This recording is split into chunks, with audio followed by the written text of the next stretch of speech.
We live by this, we die by this, we don't surrender, we don't retreat. Every man must search his own soul. This is the first time I can say I've been proud of myself. A lot of my results came from beating myself up, being hard on myself. And I guess that was, that was a way of like dealing and working through like a traumatic past. And I just got to the point where I'm able to laugh at myself. Like I was trying to stand, like they got this little ab wheel that I be working. And like the one with the little handles on it? And I'm back able to stand up and do it from a standing position. You do it on your knees, but I'm able to stand up. I was doing it at first, but I had kind of ripped one of my ab muscles. My body wasn't ready. I was doing it prematurely. So now I'm to the point where I could do it, like standing up. And when I was doing it at the gym, I had kind of like slipped a little bit, and I laughed at myself. Yes, and it felt good to be able to laugh at myself and not be embarrassed and not care about what other people think. So for the first time, I really been like happy, and I've been cautious of what I speak to myself. Like the lady was like, "You working out?" I said, "No, ma'am. I'm just in here celebrating what my body could do." I heard that. Cause it's been a journey. Right. Then they got these other interviews, these bitch ass niggas talking about what the fuck I said. But you ain't gonna see me and tell me none of that shit in public. You not. I'm just in a happy place. I'll still fuck you off. I've been through that kind of shit, and they all day, every day, and I made a space in a safe place for men to be able to start healing now. Yeah.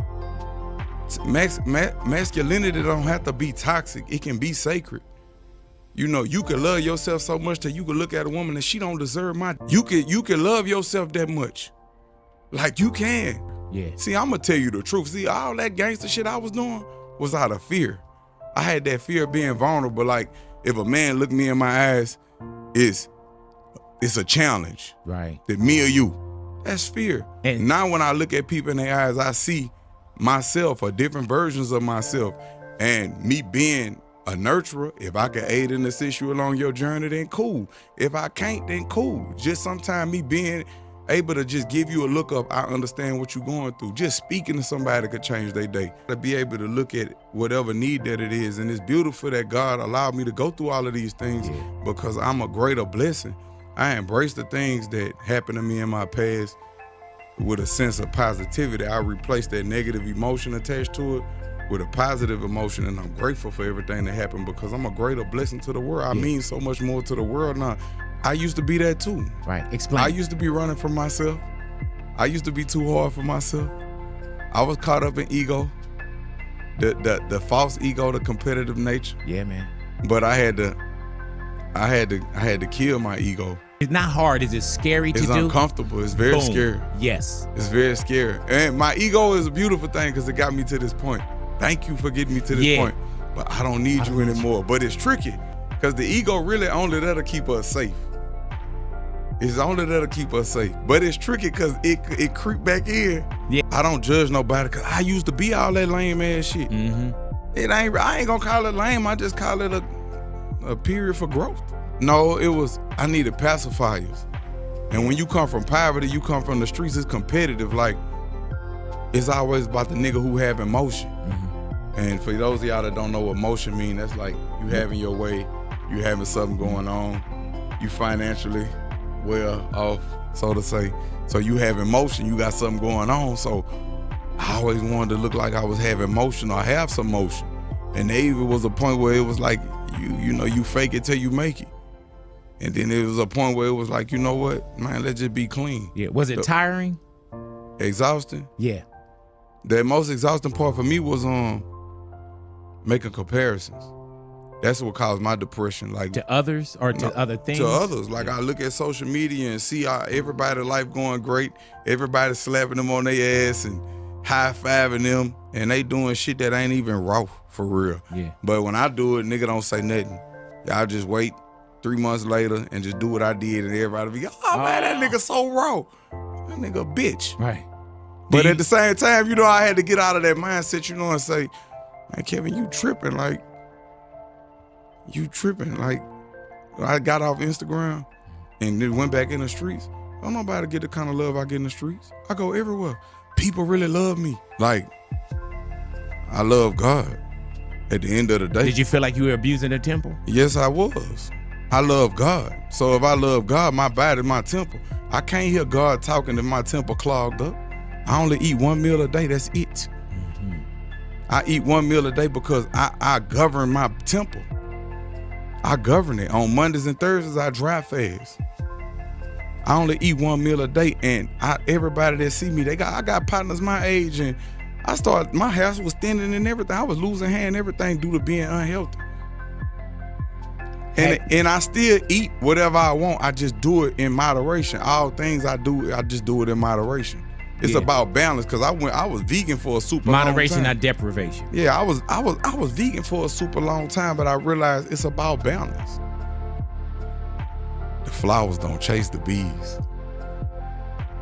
And she was like, the flowers just are, and the bees come. Mm-hmm. And I noticed since I just really had got in tune all the way, well, starting to get more and more, because it's a journey. It ain't never no ending process. Starting to get more and more in tune with myself. I ain't gonna lie. The bees been coming. Yeah. And when I say the bees, that's like the things I attract now. Like, I was on wrestling, like AEW. I ain't gonna chase that. It just happened. Right. Like, it was in alignment. Like, it's some other things I will be on, that's just in alignment right now. And it's a lot of things that I turned down.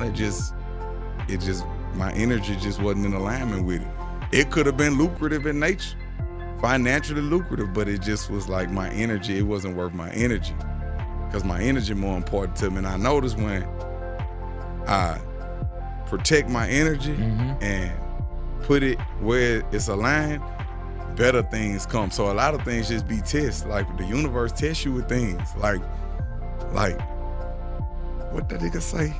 I lost a bag and got a bigger bag. I lost a friend and got a realer friend. Thought I lost a plug. He was really just a middleman. Something be said on there. My phone's going airplane mode at like 8 p.m. because the people think I'm weird, but the transmission is still transmitting radiation. It disrupts your melatonin cycles. It disrupts that. You're not getting a good night's sleep with the phone in the room. I understand.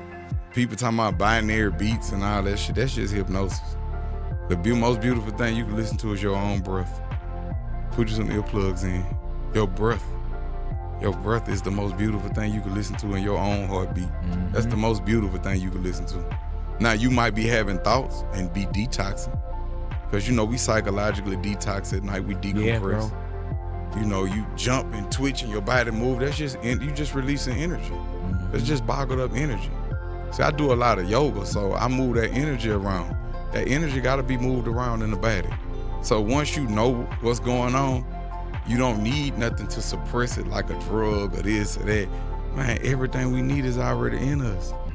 Then I go to the gym, like, I get up like 3 or 4, I take me a cold shower, because I like the way it charged me. That's like my coffee. I'm ready to go. I'm in the gym before the doors open.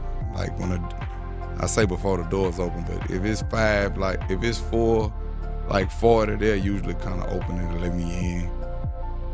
What time do you put your body down? Probably about 8.